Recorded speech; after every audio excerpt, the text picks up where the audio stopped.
A beleza do movimento, o peso da guerra e a agressividade do real se encontram para definir um dos maiores filmes de todos os tempos. O Sete Samurai, dirigido pelo mestre Akira Kurosawa, passeia por um Japão confuso, inclusive para si mesmo, né? Um Japão cheio de lados e cheio de arestas a serem aparadas. O resultado é um filme que passou e continuará passando dezenas de anos, influenciando o cinema do mundo inteiro, não só o cinema ocidental, eu diria.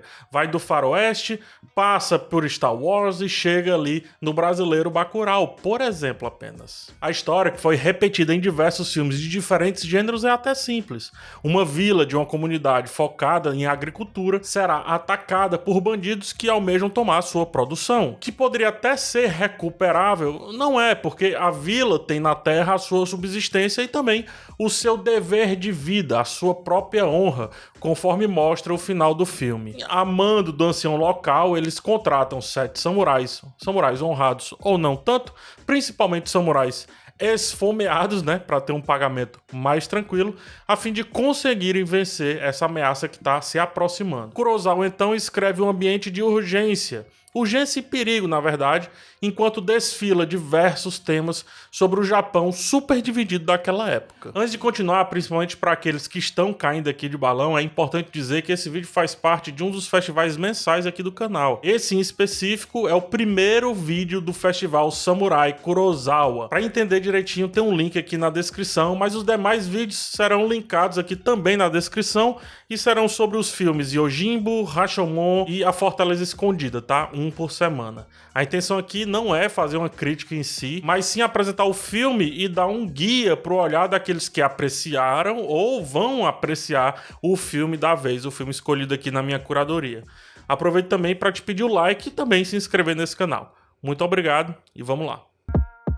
O Japão retratado em O Sete Samurai é o do período Sengoku, um Japão muito dividido depois da era Nambuko e lotado de vácuos no poder. Dada a quantidade de samurais presentes ali nas ruas à época, os diferentes clãs lutam para tentar dominar a nação e daí passarem a ser os definidores da nova era, né, do novo período japonês. Estamos aqui há mais ou menos 300 anos da era Meiji, da restauração Meiji, quando o Japão passou a ser mais parecido com o que a gente conhece hoje. Eu disse mais parecido apenas, tá? O feudalismo, ele tá presente no contexto daquele filme, mas os senhores, eles parecem muito dispersos, mais preocupados aí com essa questão dos poderes que estão rondando ali o Japão enquanto nação, o que abre espaço para fazendeiros serem açoitados por bandidos, bem como também samurais desgarrados formarem seus próprios grupos, o que gerará novos clãs para a próxima restauração da nação japonesa. Nessa época também, importante dizer, existem muitos ronins, né? Ou seja, samurais sem mestres, o que é representado por um dos personagens principais ali do filme, o Shimada. Em uma das cenas iniciais, vemos um samurai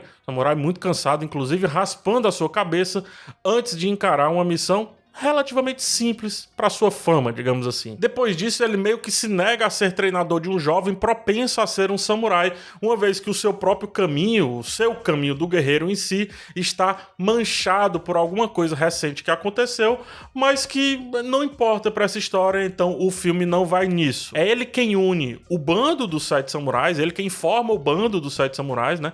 Fazendo valer então a simbologia de que o filme debate como um novo Japão começava a surgir daquele período de guerra civil, de guerras internas, de diversos confrontos entre si e de grupos que são criados a partir desses acasos. A formação do grupo baseia-se fortemente nos 7 pilares do Bushido, que em tradução livre é o caminho do guerreiro, ou então um conjunto de regras não escritas ou de ensinamentos que ficaram aí pelo tempo, que definem o bom e honrado guerreiro, que definem a boa vida daquele que vive e morre pela espada. Sendo assim, o roteiro também é assinado por Kurosawa e co-assinado por Shinobu Hashimoto e Hideo Oguni, constrói arquétipos que foram bastante utilizados e reutilizados exaustivamente pelo dito cinema ocidental. Temos o honrado, o corajoso, o íntegro, o apaixonado, o respeitoso, que também transmite confiança, né, fazendo representar o pilar da sinceridade, bem como também exibe aí o arquétipo arquétipo do leal. Esses tropos, eles são vistos em cada um dos personagens principais, mas também são misturados quando eles se relacionam entre si ou quando eles se relacionam com a guerra que está por vir, com a batalha, com o confronto que está por vir. Kikuchio, né, é vivido muito bem aqui pelo expressivo Toshiro Mifune, é uma espécie de rebelde que não tem muito respeito ali nas suas ações, mas tem uma tremenda honra para com o combate e uma coragem avassaladora a ponto de carregar seus amigos antes e durante a batalha. Ele é bruto, né? Ele é cruel muitas vezes. E é muito importante entender esse personagem para compreender perfeitamente um dos temas principais que o Kurosawa quis trabalhar aqui. Kikuchio, ele simboliza o Japão da espada e o Japão da terra. A sua origem é da terra, mas o seu destino o levou ao caminho do guerreiro. Revoltado e rancoroso, Kikuchio é a pintura perfeita de um Japão quase também perfeito. Caso conseguisse, por exemplo, se aceitar entre um equilíbrio da força e do princípio, né, da base, da sustentação, das tradições, digamos assim. Em uma cena específica, uma cena que eu gosto muito, inclusive, esse personagem cruza a linha inimiga, senta ao lado do adversário e rouba a sua arma de fogo, como se estivesse tirando ali o pirulito da boca de uma criança. É aí a antevisão de um Japão que viria a ser imperial, rompendo com as suas raízes, rompendo com alguns códigos samurais, né? Aboliu inclusive os samurais, e indo para fora em busca de dar mais força e respeito à sua nação. Tem um filme que nem muita gente gosta, assim, que talvez nem seria interessante trazer para esse contexto, mas que complementa um pouco desse assunto específico que eu tô falando aqui, que se chama O Último Samurai. Se apega especificamente a essa questão do estrangeirismo, da era Meiji, onde estava posicionando o samurai, etc.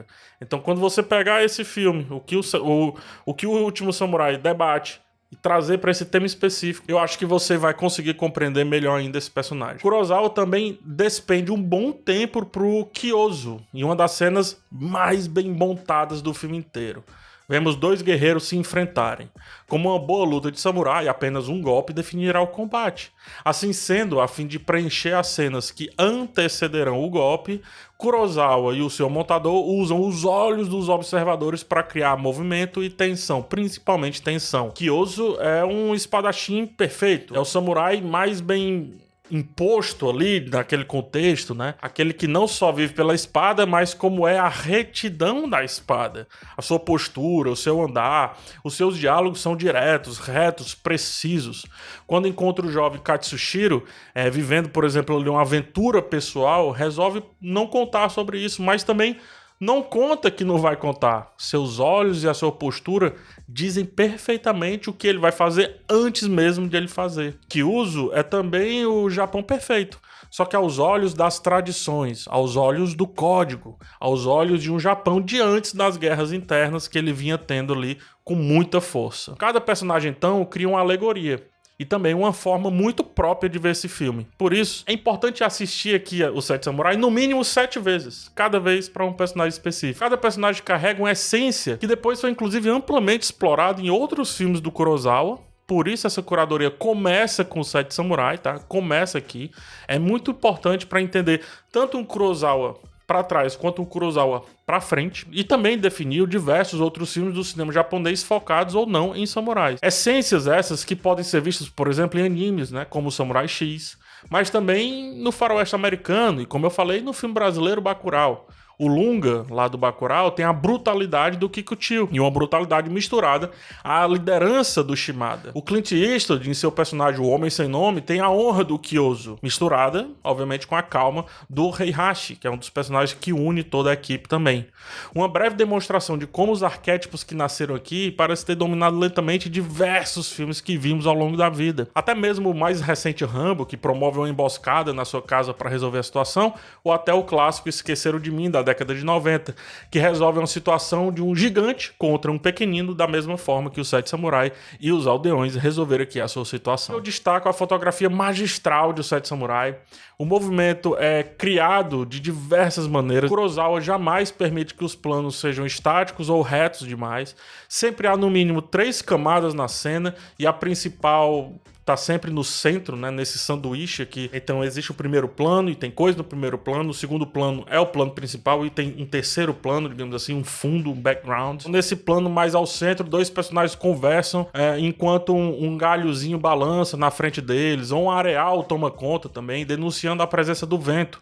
E ao fundo, outros personagens vivem as suas vidas ou reagem ao que está acontecendo aqui ao centro. É comum que personagens saiam correndo e deem uma perspectiva horizontal ao movimento, que é amplificada quando outros elementos se contrapõem à movimentação dos atores. Calma que eu explico. Um personagem corre da direita para a esquerda, enquanto que o vento empurra a areia ou então a vegetação da esquerda para a direita ou então vice-versa, né? Assim, a velocidade gera um contraponto. E aí nos entrega tanto organicidade, quanto textura, quanto uma velocidade mais aparente. Parece que o cara que tá correndo muito mais, porque tem aqui, relativizando esse movimento, um outro movimento contrário. São dois vetores contrários aqui se encontrando. Parece, sei lá, parece um filme em alto relevo. Um filme que salta a tela do cinema ou da TV, depende de onde você estiver assistindo, e dá quase para tocar nele, dá quase para sentir as nuances estéticas de cada cena. A chuva, ao final, vem para banhar aqueles que vão guerrear, mas também para conceder uma certa dificuldade de uma direção que não tem medo, assim, não tem medo. No fim, quanto mais elementos na tela, melhor para o Kurosawa mostrar o quão bom ele é. Melhor para ele tornar o filme o mais real possível. O Sete Samurai é um desfile de técnicas fortemente aliada à magistral capacidade do diretor em contar histórias. Passamos horas apenas nos apegando ali aos personagens principais e passamos mais outro tanto tempo com esses personagens se colocando em prática naquela realidade. É fácil escolher nossos preferidos, assim como também os nossos não tão preferidos assim.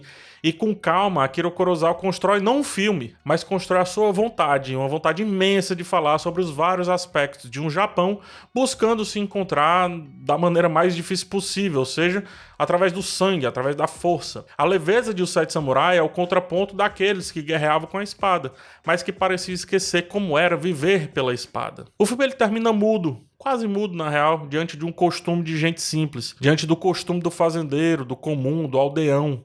O filme ele termina mudo diante dos vários que morreram naquela disputa, representando os lutos que ficaram pelo caminho de um país que era grande em 1994, ano de lançamento do filme, mas que vinha de duas guerras mundiais ferrenhas e que parecia esquecer do banho de sangue que construiu as bases daquela nação, como a gente inclusive conhece hoje. Um luto por aqueles que aprendemos a gostar e se foram ali diante dos nossos olhos. Kurosawa pouco dramatiza em cima das mortes ao longo do filme, ele deixa isso para um momento preciso, um momento certo, um momento que, do caminho do guerreiro, só vemos as espadas encravadas na terra onde habitam os corpos daqueles que um dia utilizaram essas espadas e nada mais, nada mais. O plano se vai, como os olhos também se fecham. E aí temos O Sete Samurai. Para muitos, o melhor filme do Kurosawa, só que eu vou além. É um dos melhores filmes de todos os tempos. Kurosawa é sim gênio e Os Sete Samurais é a obra perfeita. Desse gênio que precisa ser assistido, reassistido, estudado, debatido e por aí vai. Por isso um vídeo tão longo e por isso eu espero que seja um mês muito prazeroso para aqueles que estão aqui assistindo o Festival Samurai Kurosawa. É isso, gente. Se inscreve de novo no canal aí, caso não tenha sido inscrito, dá o like. E a gente se vê numa próxima. Comenta aqui embaixo também e me diz o que você achou do filme. Eu vou pegar um dia esses comentários e fazer um vídeo sobre isso. Então tchau e fui!